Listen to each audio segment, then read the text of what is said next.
Dengan kemajuan teknologi, hal-hal yang dulu dianggap mustahil kini mulai bisa direalisasikan. Pernah bayangin gak sih kamu bisa ketemu sama orang yang sudah meninggal? Kalau dulu kamu beranggapan untuk bertemu mereka dibutuhkan paranormal atau dukun, kini dengan bantuan teknologi kamu bisa menemuinya. Teknologi tersebut adalah virtual reality atau VR. Eits, tapi tentu bukan bertemu secara langsung ya, hanya dengan gambaran virtual sosok tersebut.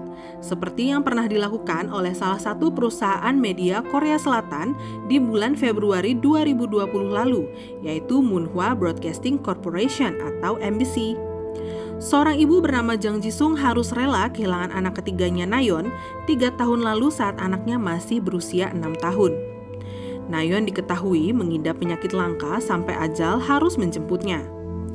Jang lantas ditawari oleh Embassy untuk reuni dengan Nayeon lewat teknologi virtual reality atau VR. Nayeon yang ia temui memang bukan wujud aslinya sebagai manusia. Nayeon tergambar sebagai model virtual. Meski begitu, model ini dibuat semirip mungkin sama Nayeon lewat perekaman berbagai gerakan anak kecil yang mirip sama Nayeon. Suaranya juga direproduksi dari suara si anak itu dengan rekaman suara Nayeon sebagai dasarnya. Tim Embassy juga membuat latar tempat berupa taman bernama Noel Park yang jadi tempat favorit Jang dan Nayeon.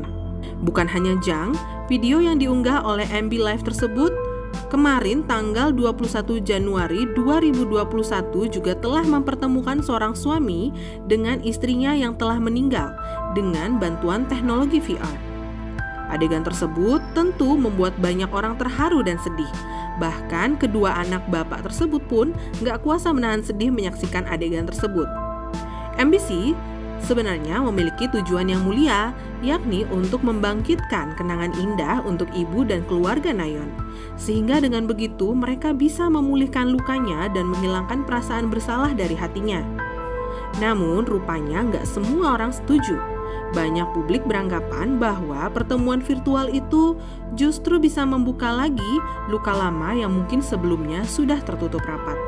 Selain dapat bertemu dengan kerabat, teknologi VR juga turut membantu kegiatan konser musik, seperti saat konser musik Tupac Shakur pada bulan April 2012 silam.